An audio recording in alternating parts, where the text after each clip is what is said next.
And in realizing that this is the end of a very long day of sitting in front of a computer screen, my goal is to get you out as quickly as possible.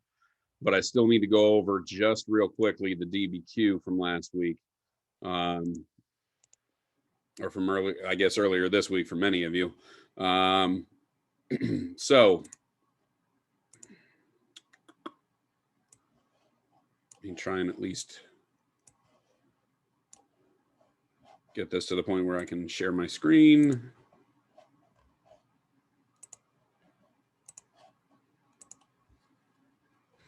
All right, so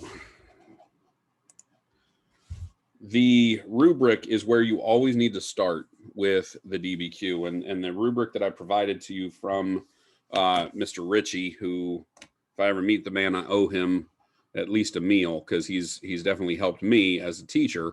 And his website, if you ever want to go to his website, tomritchie.net, he has a lot of resources for those of you that are taking the AP exam. So if you wanted to get some review materials or some helpful hints, his website is really solid, just throwing it out there.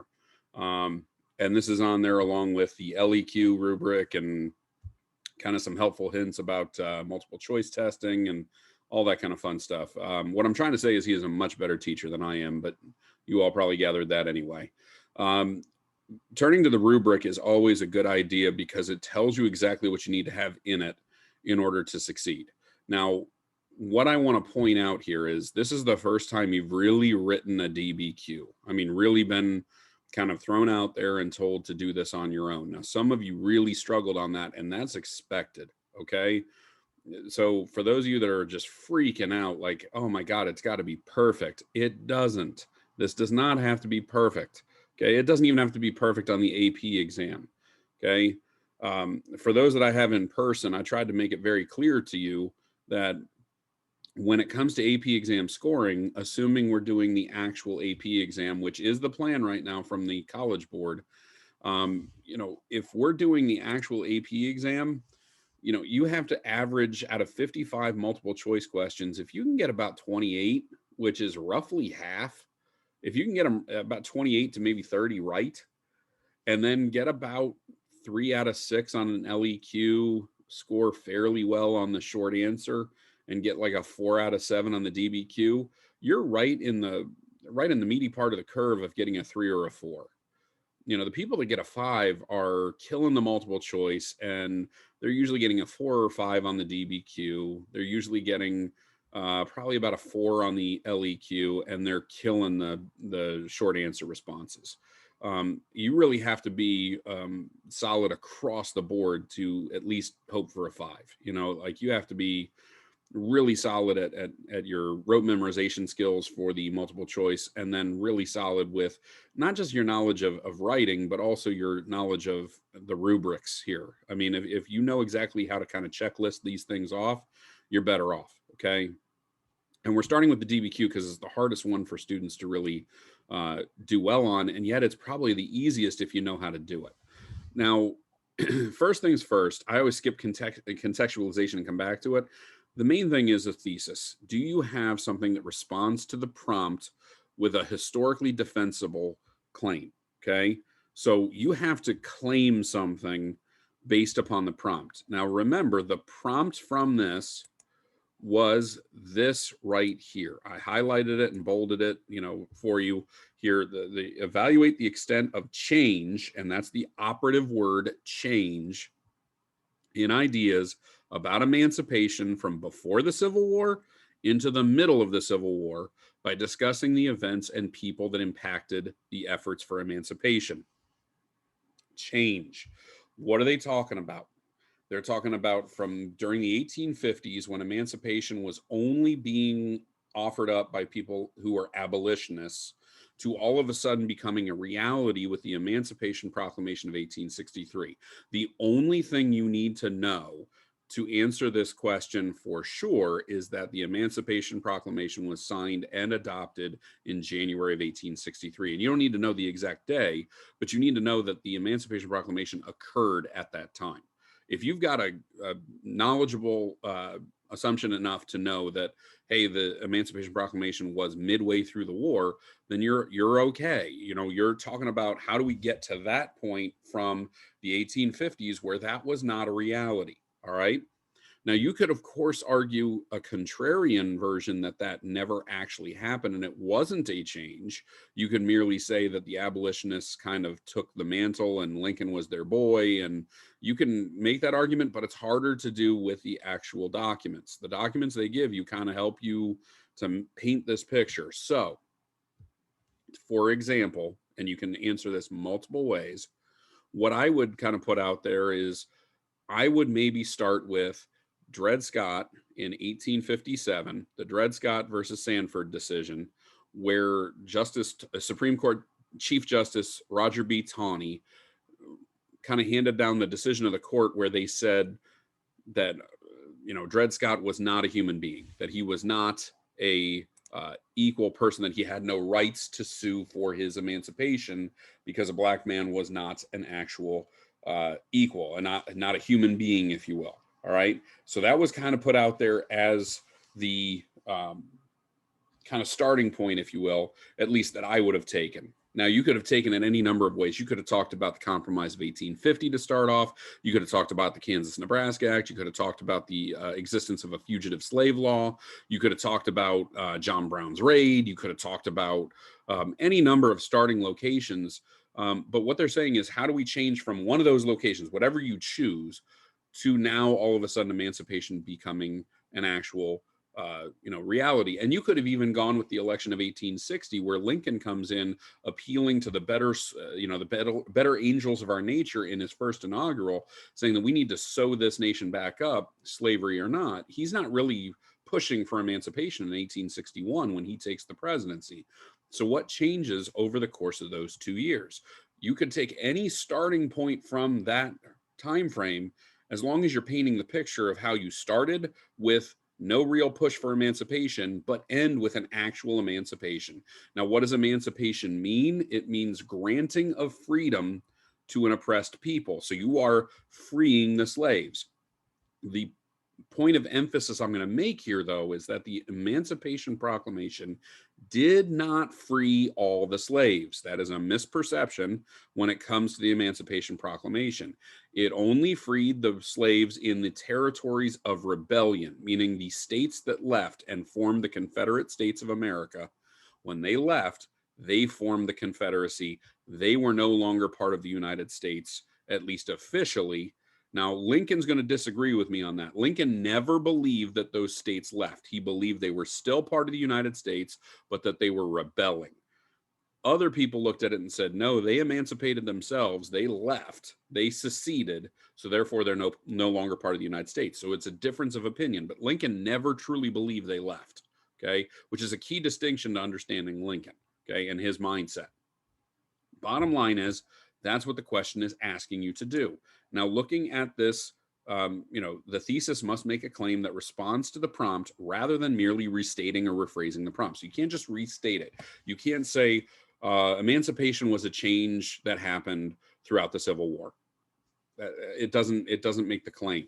It's got to be a little bit more specific than that. It's got to be directed. You've got to say, something along the lines of, due to the rising tension between the North and the South throughout the early stages of the Civil War and the necessity of Lincoln needing something for the Union to fight for other than just reunification, emancipation became the new goal of the Union Army. Now, it doesn't have to be that flowing. It doesn't have to be that professional, if you will, but it needs to be something where you are directly stating what the rest of your essay is going to be.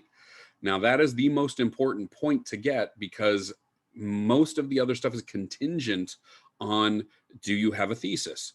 If you don't have a thesis statement, there are about 3 or 4 other sections where it's not going to work for you. You're not going to get the points for it because you don't have a thesis to go off of, because everything else is driven from that point on. So if you're going to work on anything, it's writing a solid thesis statement. Okay. Now, linked to that is this area right in the middle, the documents, evidence, and analysis. It accurately describes the content of at least 3 documents to address the topic of the prompt. Okay, describes. That is the very basic minimum amount. Now, a lot of people, a lot of students will look at that and say, oh, so I quote it. No, you don't get credit for quoting. In fact, paraphrasing works better. Please stop quoting things. Okay. And I know a lot of you did, and that's okay. I'm not going to ding you too hard on that. But do realize quoting doesn't get you anywhere, because a lot of you love to believe that quoting is, well, I told you what Lincoln said, mic drop. No, that's not good enough. You have to tell me what Lincoln meant. You have to tell me what Lincoln's quote means. You know, it's not good enough to just quote it. You can't just mic drop it. You've got to explain it. So if you accurately describe 3 of the documents, you get another point. So for those of you that are keeping track at home, if you can write a decent thesis and you can at least describe what 3 of the documents are, then you already are at 2 points out of 7. And that's just the basic amount. Okay. That's just the baseline amount. Okay. So if you can just do that, you're getting 2 out of 7. And then everything after that is just, you're hoping that you manage to hit the threshold to get those points. The third thing here, supports an argument in response to the prompt using at least 6 documents. So they're saying if you can accurately utilize 6 of the documents, now you're up to 3 points out of 7. So you have 7 documents, you use 6 of them, and it's not just quoting, you literally use them to develop your argument, and it makes sense. Well, then there's your third point. Okay, now it's not as easy as I'm making it, of course, because it's tough to find out. There are going to be documents you may not understand. There are going to be documents you really struggle with. But I'm going to kind of try and show you some keys to understanding here in a second that maybe you can use in the future. Okay, the next one, for at least 3 documents, it explains how or why the document's point of view, purpose, historical situation, and or audience is relevant. The easiest one to take is the point of view. If you can understand why the person is writing what they're writing, or drawing what they're drawing, or taking a picture of what they took a picture about, you can get points for at least 3 of those documents. So if you know, all right, Lincoln wrote one of them, and you know what his perspective is. There was a black soldier in the North who, you know what his perspective is, and you maybe looked at the New York City draft riots and the sketch, and you know why that person was drawing it, to document it and to kind of show that, you know, not all was peaceful in the North. You're showing that you understand why that person is writing or doodling or whatever else. What is their motivation to do that? Another way of looking at it is, who are they trying to convince? Who is their audience? Now, one of those is Lincoln is writing to a friend. He's writing to a political adversary, really, back in Illinois. Well, if you talk, hey, the audience was somebody that disagrees with him and somebody that doesn't share because it's showing a divided North, then you've got something there too. So as long as you are showing, and you not only utilizing the documents, but showing how the documents were kind of fitting into their time period and how they would have been utilized back in 1863, you're on the right track. And if you can do that for 3 of the 6 documents that you use, then you've got another point. And if you've done all that, then you're sitting at 4 out of 7. Now, remember what I said. Most people who are looking for a 3, 4, or 5 have to score about a 4 out of 7 on the DBQ to have a shot. Well, if you just do that, you're sitting at 4 out of 7. So if you can learn how to utilize the documents to illustrate your argument with a clear thesis statement, you're at least getting a 3, maybe even a 4. Now, that's where I'm going to go step back and say, here's contextualization. What is contextualization? It describes a broader historical context relevant to the prompt.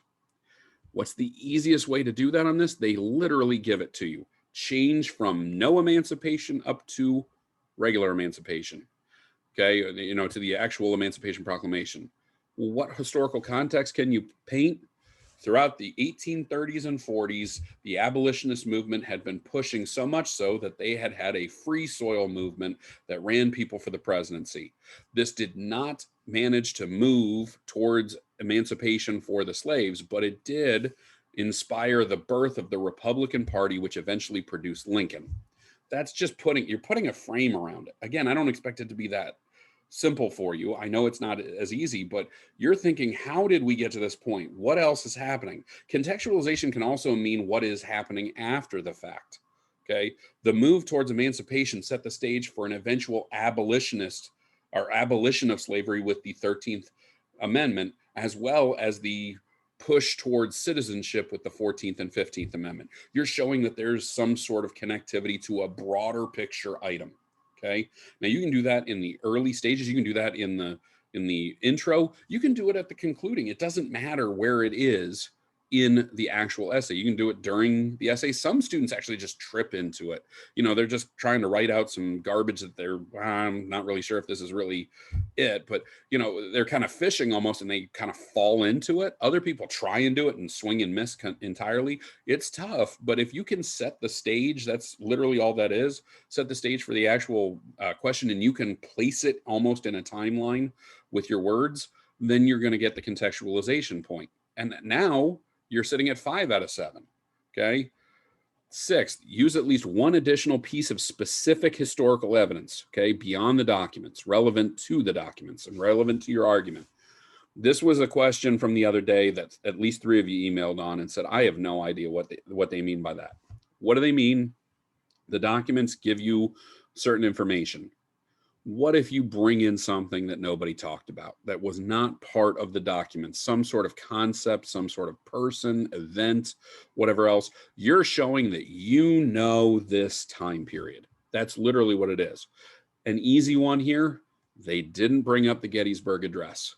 You can talk about how this built up towards where in the Gettysburg Address, which you've read, that Lincoln is appealing that this war is now about equality, that this war is now building towards an ultimate conclusion where all men are created equal, and it will now link us with the founding principles of the Declaration of Independence. If you talk about that, none of that is in the documents. None of that is in the 7 documents that are laid out there.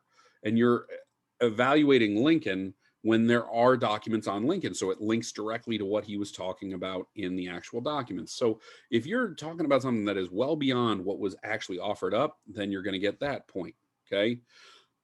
The last point on there demonstrates a complex understanding of historical development that is the focus of the prompt, using evidence to corroborate, qualify, or modify an argument. And they give you a whole list. I'm not going to spend a lot of time on that right now. We'll talk about that point way later. That is the hardest point to get. And I've been in the room with people that score this. They are super hyper critical on that one. So very rarely do you see a 7-point essay. Very rarely. Okay. Now, there was somebody last year that wrote a 7-point essay from Northwest. That translated to her getting her 5 on an AP exam. Okay. The only reason is they shipped it back to me and said, hey, this person did it. Okay. So very rare. That's the only person I've ever had, by the way, in however many years I've been teaching this course. Okay. So this is a point right here that is very difficult to get. It's a nice goal to have if you really want to go above and beyond. But this is not, oh, I got to sweat the small stuff here. No, this is the small stuff. Because if you're getting 6 out of 7 on the DBQ and you're scoring well everywhere else, you're getting a 3, 4, or a 5 on the AP exam. And I'll kind of have a web page up at some point to kind of show you how they calculate it. Once they certify that that's exactly how we're doing the exam, then I'll waste your time with that. But again, this is kind of how it's scored. All right. Now, looking at the actual documents here, the short end of it here, they're going to throw documents at you like document 1 from the New York Daily Tribune. And you always have to pay attention to the dates, 1861. So this is very early Civil War. They're going to throw words like contraband and chattel. A lot of you fell victim to this where you were like, well, I'm not going to understand this document. Skip it. If you don't know it, move on and then say, all right, runaway slaves. You know what runaway slaves are? They're contraband chattel. It's the same thing. Contraband are stolen goods or materials. Slaves are chattel. So if you don't know the words, you're still going to get the document. But a lot of you, like, I don't know what that is. So I guess document 1's out for me. No, it isn't. Runaway slaves are contraband chattel. Okay. They arrive in the Union Army camp in Fort Monroe, Virginia. This general details an interview and reports about it. He said, what are you going to, the Negroes say, what are you going to do with us? General Ashley says, we shall not harm you. Then the runaway slaves say, well, we came to kind of see what would happen to us. And then the people behind us are looking to see what's going to happen. And if you treat us well, then they're coming in too. Okay. And obviously they treated them well because the 40 or 50 more came into camp the very next day. Now, what are they doing in 1861? They're not sure what the Union Army is going to do with escaped slaves. Are you going to ship me back into slavery? Are you going to enslave us into your ranks? Are you going to like make us fight for you or do things around the camp? Or are you going to send us into freedom? Now, they don't tell you in document 1 what actually happens eventually to these runaway slaves. They are shipped north. They are given their freedom. However, they don't tell you in document 1 that, because they want you to kind of come across the realization that these folks were indeed treated well. Document 2 tells you that Joseph Mansfield, also a general, he kind of comes up with the idea that, hey, the states are in rebellion.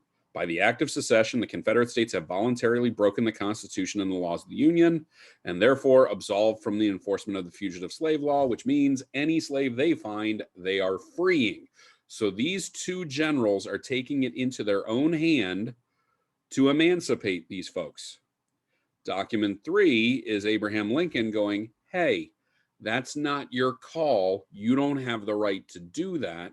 And if you know that Lincoln always believed that the Southern states never left the Union, then you would understand that Lincoln wasn't being he wasn't hating the slaves or, trying to hurt them in any way. He was being consistent with his idea that the South never left. Therefore, the Constitution is still applicable in regards to these Southern states. So he kind of says, look, it's not your call to emancipate these folks. It's the federal government's job. So he's kind of saying, stop doing that. And he even calls out General Hunter here. So there are 3 generals that are now emancipating slaves. He cancels that out, says, stop it, no more. Okay. Now keep in mind, when is that happening? In mid 1862. Now, why is that important? We're not to emancipation yet. Lincoln is saying, hey, that's not your job. And keep in mind, what was Lincoln's major goal in 1861? To sew the Union back together, to bring the states back together. He doesn't need slavery clouding that issue. Now, what's going to happen between 1862 and the early parts of 1863? The North starts losing the war. Okay. The South starts winning, and he needs something for the Union to fight for, much more so than reunification, because the Northerners are starting to say, what is the point of us fighting and dying to hold on to states we don't care about? If they're that, if they're that excited and passionate about leaving, let them. So needless to say, document 3 kind of shows that he's not ready to emancipate because he still believes he can bring the Union back together without affecting slavery. Document 4 shows that Frederick Douglass, which if you know Frederick Douglass is an abolitionist, he is saying to Lincoln at this point, hey, we expect you to free these folks. You've been given a lot of tools, and he brings up the Confiscation Act, which means I can take things away from people I'm at war with. It says Congress has given you the right to confiscate slaves and to free them. We expect you to use it. In document 5, this is a letter to a formerly enslaved man, Private Samuel Cable. Samuel Cable is now fighting for the Union, and he's writing his wife, who is still, he thinks, maybe still in slavery, and it shows he's coming down there specifically to free his people. So he's joined the Union Army specifically to free people, which means he's been told the harder you fight, the more territory you take over, the more people that will be emancipated. Okay, so now they're an army of emancipation. By 1863, Lincoln is writing to James Conkling, where he's justifying this document. They even tell you the Emancipation Proclamation, issued January 1st, 1863. He's writing this in August of 1863, saying, hey, you may not agree with this, but this is how this is working. This is what we're doing. Okay, so Lincoln is now a convert. Okay, he is now converted towards the Emancipation Proclamation, which would go right along with what you write about. Okay, with your question there of how things changed. Lincoln changed too. Okay, and document 7 is a sketch from the New York City draft riots, where if you know anything about the New York City draft riots, the whites, the poor whites specifically, started to riot because wealthy whites were paying their way out of the Civil War by hiring replacement soldiers, and African Americans were not required to go and fight, and they were not part of the draft. So the poor whites were saying, why are we fighting for these people when they can just take our jobs, and when we get back, we're not going to have anything? What are we fighting for? And so it was a really ugly messy thing that turned very racial in the North, and kind of proved that emancipation also had its problems too. So this can work in the opposite direction as well. Now, those were the documents. That's kind of the whole purpose of, kind of going through the documents, understanding the DBQ, understanding what they're trying to get accomplished, and kind of framing your argument. So hopefully that very, kind of quick overview at least gives you a better understanding of how a DBQ works. I know this has been a long day of staring at a computer screen, and I apologize. Okay. For those of you that came in late, Miss Cash asked earlier, hey, when are you going to have the DBQs graded? I got about 7 or 8 of you that turned it in late, so I have to kind of get those into the mix as well. Those of you that turned it in early, or on time, I should say, you should have those expected to be graded by Friday, hopefully by Friday during the day, okay? For those of you that turned it in late, you may have to wait the weekend to get those back, okay? Now, real quick, there's going to be an assignment posted tomorrow. The assignment posted tomorrow is quite simple. It is a video. It's a documentary about the end of the Civil War, Lincoln's assassination, and kind of the transition from war to peace, okay? There will be a very simple assignment that goes along with it, okay? So you watch the video, kind of jot some notes down. You can even watch the video with the assignment up, okay? And just kind of split screen it if you need to. For those of you in person, if you want me to just play the video while we're there and you just kind of do the work as it's playing, that's fine too. Whatever you want to do. For you remote folks, you might have to split screen it or whatever else. It's part of Ken Burns' Civil War series. You had episode 1 earlier this month. This is episode 9, so it's literally the bookends of the series. It's an excellent series, but it's a lot about the war, so it doesn't really, a lot about the battles, which don't really translate to the AP curriculum. But this one is all about the kind of end of the war and how we transition. So there will be an assignment. It's not a hard assignment. It's not, a quiz or anything. They're just questions, pertaining to the video. You get that done, turn it in. I'm going to post it tomorrow. You'll have Thursday, Friday, and technically the weekend it'll be opened as well to get it done. I would just get it done early, get it out of the way, because starting next week we are going to start Unit 6. Okay, Unit 6 we'll move on and start talking about industrialization, the end of Reconstruction, and some of the social and economic problems that come along with it. All right. Question, comments, concerns?